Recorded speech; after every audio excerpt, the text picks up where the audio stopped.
This episode of The Bill and Callie Show is brought to you by Sip Coffee House 2 in Highland, Indiana on Jewett Avenue. Great coffee, lattes, smoothies, and more. Food and treats you will adore. Small town charm with big city selection. It's Sip Coffee House 2. If it's breakfast, brunch, or lunch you need, Les Cafe is the place to go, indeed. Open 6 a.m. to 4 p.m. 7 days a week. Les Cafe Pancake House, located in Highland, Indiana on Highway Avenue. Les Cafe, where less is more. Promise You Art House, a fun and vibrant place for local artisans to display and sell their creative works, owned and operated by artists for artists. Conveniently located at 8830 Kennedy Avenue in Highland, Indiana. For hours and events, visit pyarthouse.com or follow them on Facebook. Promise You Art House, where creativity reigns. Hello, welcome to our show. With us today we have Amiee Boswinkle, who is the author of Shattering the Stigma. So welcome to our show. Thank you so much, Bill. We're so happy you can come on, as this has a lot of meaning to us. And first of all, we'd like to find out a bit more about you, where you come from, and where you're raised. Absolutely. I'm from Griffith, Indiana, born and raised. And I am a certified health and life coach. I help people who suffer from trauma, PTSD, and addictions create peace within their mind so they find it in their life. Yeah, I love that. Yeah. And a lot of people don't realize a lot of people either are suffering from PTSD or some effects of, and they just don't know. I mean, they've experienced some trauma in their life that has caused it. So, yeah, that's an amazing resource. So. Yeah, thank you so much. I've come to realize that in my own journey is that everyone suffers from trauma and PTSD in their own way. And what we do is we judge the experience, that this experience was more painful than this experience. But to the person, that trauma or PTSD was very painful. Yes. Right. So, Absolutely. And one of the things that people don't understand is once they feel that whatever caused it is gone, that everything is fine. And that's just the opposite. In fact, it's kind of like a shock wave. And in some cases, the waves that tend to be more intense and the waves that you feel. Well, that's it. You tell yourself it's over and done with, but there are triggers. There's triggers and there's after effects. But, it's almost like your brain was trained a certain way to deal with this. And then when it's gone, you're still dealing with it. And the after effects are sometimes more intense than the actual trauma itself. So, but let's talk about your. I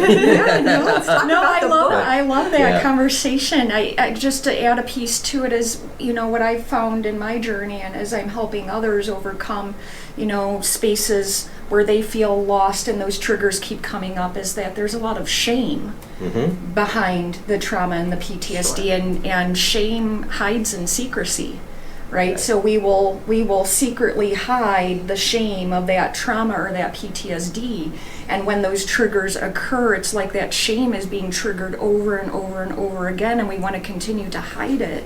And that's why I feel it's so important to continue to share my message of experience, strength, and hope with others, and break those chains of shame, and just allow people that there are others like us on these journeys. Because when people keep it inside, then other people don't know that you've gone through it too, and so you don't feel that sense of community. And by sharing stories and by letting people know about what you've gone through, you're letting other people know that it's okay to talk about what's happened to them too. And I love that. Yeah. Absolutely, thank you. Mental health has so many, and the thing is, in the book, name of your book is Stigma. Yes.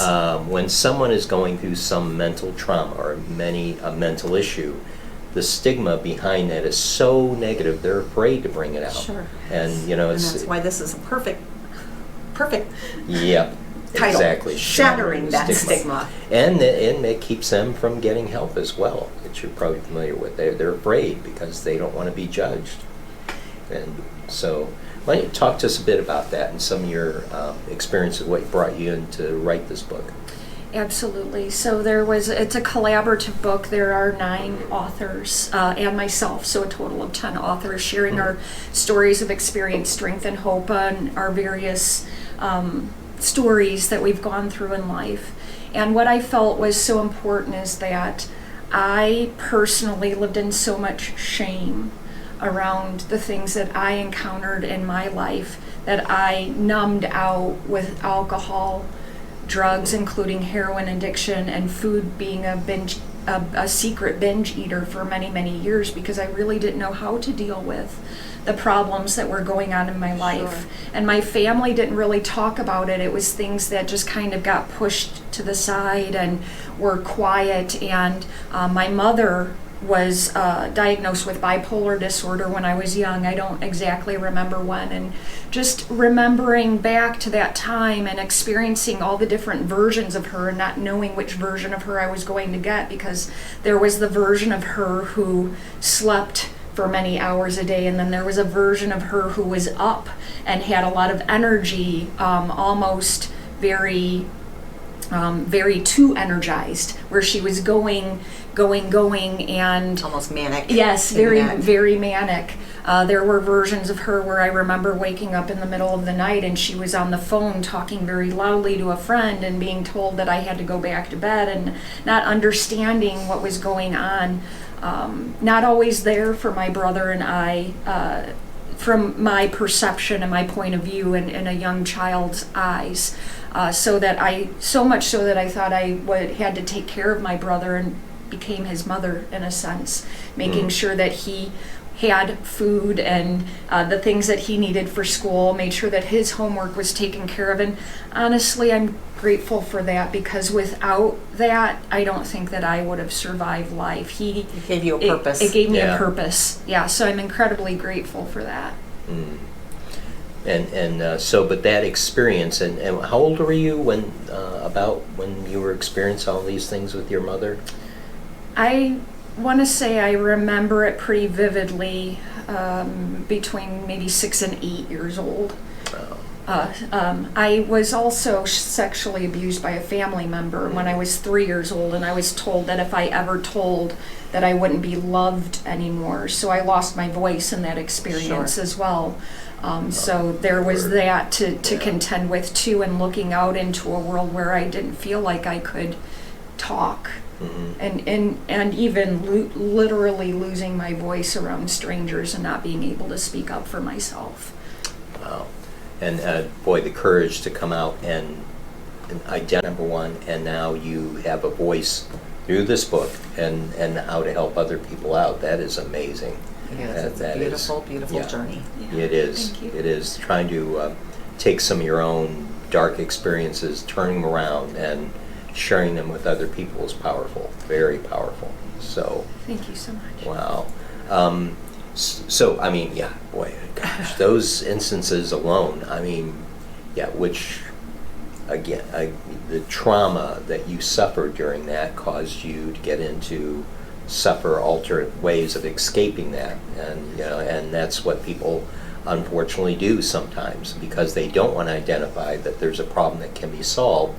The way they solve it is through alcoholism, finding some other drug, and which then you have a whole layer of issues, because you're just masking the problem. But wow.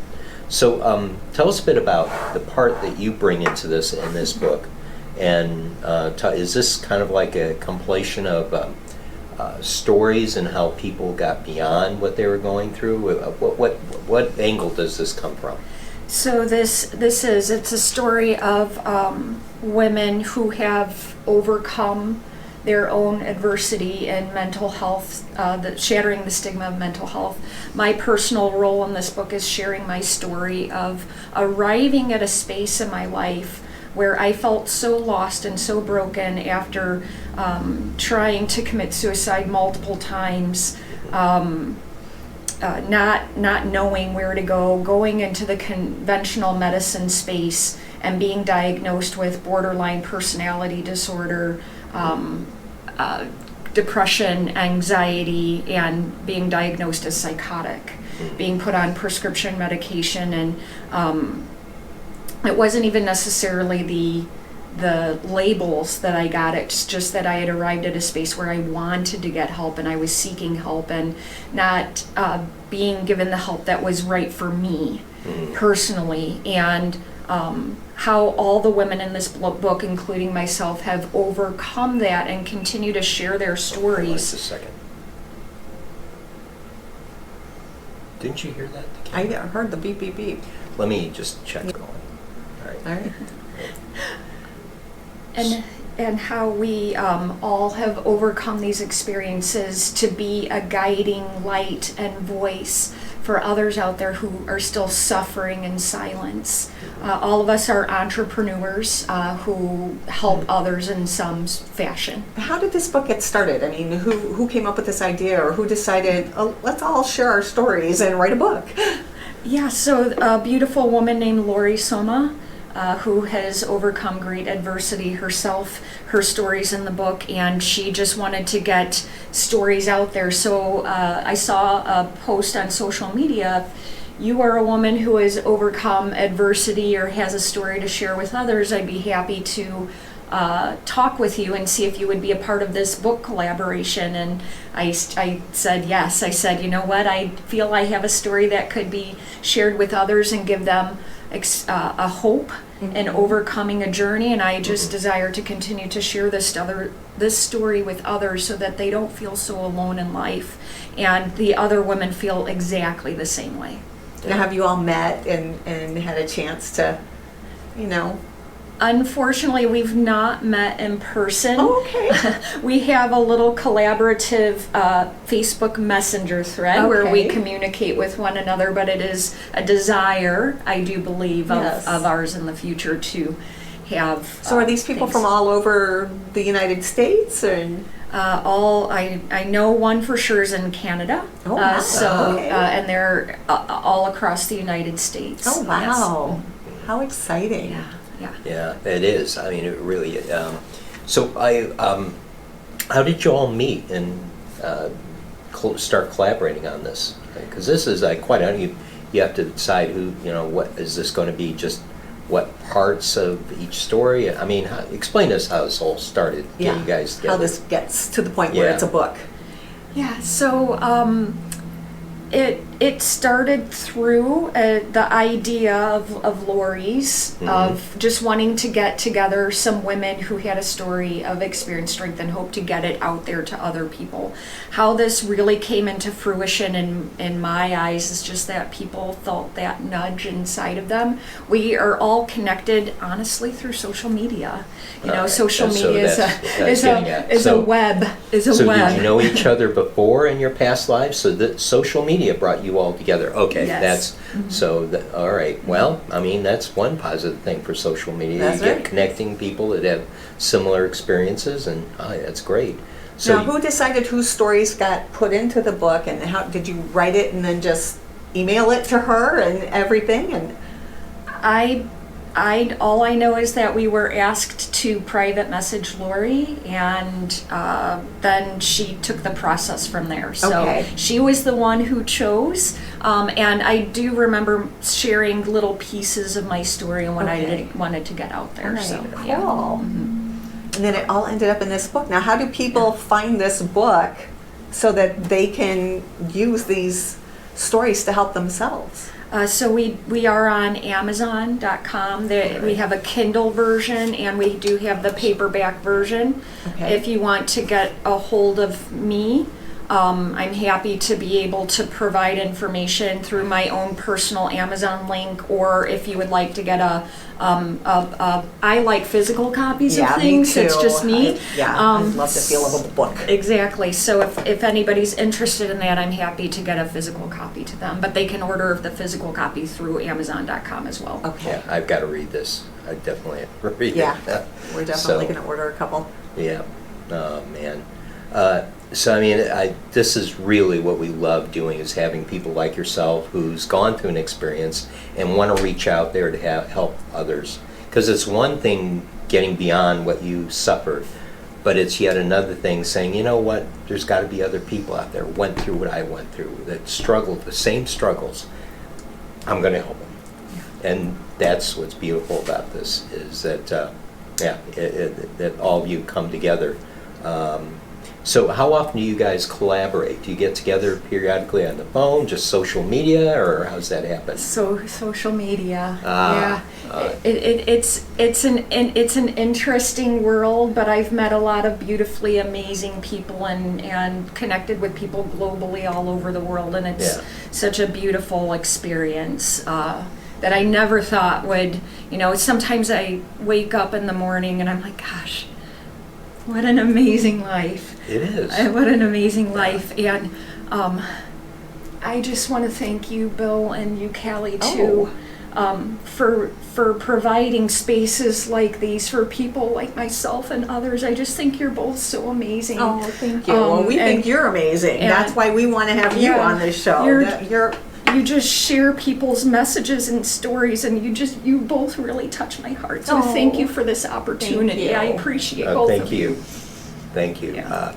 Boy, and now before we start wrapping up, are there any plans to come out with maybe another book or maybe another project similar, or maybe a second stage? So this is actually my third collaborative book in less than 12 months. Oh, wow. I have, my first book is my 5-step approach to health, of how I learned to heal myself from alcoholism, drug addiction, and binge eating disorder when conventional medicine didn't work for me. I put my 5 steps of the things that I studied in alternative healing. And my second book is my story of overcoming heroin addiction. This one is more about overcoming the label and breaking free from the stigma of mental health being labeled borderline personality disorder, psychotic, depressed, and anxiety. So 2020 project, Amiee Boswinkle's own book. Her own book. So, awesome. Yeah. That is we're great. going to have you back for that for sure. And then the other 2 books, what are they called, and how do people find them as well? They're also on Amazon. On Amazon, so they can just look up your name and it'll kind of take them to. Yeah. Do you feel that energy when you said my own book? Yes, I did. That's right. Oh, that's some great. positive, energy coming out there. I love it. The first book I do have physical copies of. It's called Victorious Women Overcoming Mediocrity. The second book is called The Impactors. So from January until the end of August of 2019, I was part of a project called The Next Impactor, which was a public speaking competition. Oh, wow. And it started with, I believe, over 200 people, and I got whittled down to the top 10. So my story made it into the top 10. I was about to say, just listening to you tell your story, you were a phenomenal speaker. Absolutely phenomenal. Better than us. How can I compare it to Bill and Callie? How would you like to take over a podcast YouTube show? Right, exactly. I mean, actually, you, Ryan, and Addison can have your own show. I mean, you guys could take over our show. Speaking of which, I feel like this is another one of my daughters. Like, I'm going to adopt her. Yeah. Not only did from kindergarten on through with her Uncle Tim, but this is Addison's cousin. Yeah. Addison Brown from the Miles and Many Smiles. Yeah. So it's like, we're all, small world. Yeah, we've had a whole bunch of amazingness connected. She's amazing, and it Oh my shows gosh. how your family has a lot of big-hearted people, because here you are out there trying to help people, and there's Addison trying to help people at the age of 11, she's just amazing. So, well, she has a good cousin to look up to for doing good things. Yeah, definitely. Gosh, and we, and actually, not to belittle any adult that's been on our show, the 2 heroes of the Bill and Kelly show are a preteen and a teen. Yeah. Ryan and Addison. They are. They're heroes my gosh. because it gives us hope that the future is going to be bright. Because here are some young people who really want to do good things, and you know that there's more out there, and that makes me hopeful. Well, I'll tell you. Okay, President's Day. Oh, I'm in playing ball, video games, blah, blah, blah. Guess what Addison and Ryan were doing on President's Day? Giving out their bags and stuff. Giving bags to homeless people in Chicago, downtown Chicago, and Addison delivering smiling bags to police departments. And we saw it. She sent us pictures, and we were trying to be her media outlet during all these ventures. And we love it. 100 bags in one police department, 30 in the next. And oh man, what amazing, amazing service to the community. Yep. And they're just wired that way. They can't imagine doing anything differently. Right. So it's that just amazed me. President's Day. Okay, you figure they're just, they've got school, they've got all these other projects. They're just going to kick back and watch some TV. No. They're going to go out there and do good in the world. I love it. Yeah. Oh man, just watching pictures of them both, and from Ryan loving on all these people just living out in the streets and getting a hope bag. That's what I call it.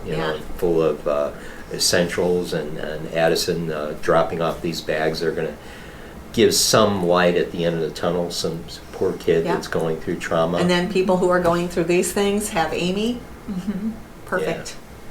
Yeah. What you should do is get together with Addison and talk about trauma from little kids. Oh yeah, that would be a good book too. I'm up for it. All right, hear that, Addison? Get with your cousin here, love. Got another book idea going. Addison is my hero, so.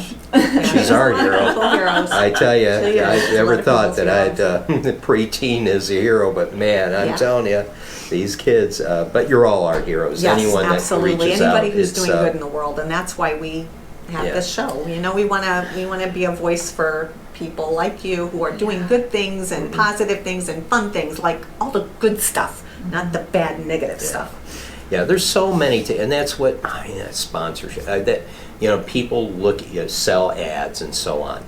They have to find out what's going to draw people's attention, and more times than not, but does it really affect your life? Does it really affect? I know so many people that have gone through PTSD. Vets, amazing amount of vets who've been undiagnosed. They're sitting at home. They're afraid to go out because of the effects that they're suffering. They don't know what they're going to run into. Sexual abuse victims, rape victims, and rape victims, victims of crime, violent crime. Right. So many people have been affected, and and they're looking for a beacon of hope. And I'm sorry, we have some right here. Opening up the paper, the news to a politician getting arrested or someone getting convicted of a crime, how does that affect you? How does that affect your neighbor? But getting food to your neighbor, how does that affect your neighbor who needs food, who just got laid off? So sometimes you got to wonder, should we refocus what we're viewing, what is news? It's hope, and that's people that are stepping up to the plate and helping other people out is hopeful news. Yes. The downside of that is what's attached to that is not necessarily hopeful, but there's hungry people, there's people going through duress as something in their lives. Right. That's not good news necessarily, but there's hope, and that people are like you are coming out, writing a book like this. People like Addison feel like, God, I don't want people to feel that way. A kid, going through trauma, delivering a smile bag, or someone that's down on their luck and out in the streets of Chicago, having a kid come up to them and say, look, here's some gift cards, you can go in, get warm, here's a blanket in here, you can go in, if you get thrown out of your tent, here's some things to help out. Wow, wow, wow, wow. That's what I'm saying. It's amazing news out there, and we just have to elevate it. That's what we do. I'm so in agreement. I love how you said that, because every morning when I wake up, one of the first questions I ask myself is, what can I do to make a difference in the world today? Because I just want to be valuable, right? I want to provide value to others and be a valuable human being. And I just recently got done. For 13 months, I donated 8 hours a month of Reiki energy healing to Northwest Oncology in Munster, Indiana, to the cancer patients. But I got really called, not to be too woo, but I just felt I was being called to end service there and start providing service to addiction treatment centers in that capacity and Sure, start sure. doing my community service in that capacity. That's the messaging coming through now. It's So beautiful. Now, if people want to get a hold of you, Mm-hmm. what's the best way to do that? If they want to maybe have you come and be a guest speaker at some event or something like that, how do they do that? So the best way, am I allowed to give out email addresses? Absolutely. Oh, yeah, if you're comfortable Okay, doing it, yeah, okay. by all means. I'm happy to be a public speaker for any event if you feel I can be valuable to your organization. I can be reached by email at amiekboz@yahoo.com. That is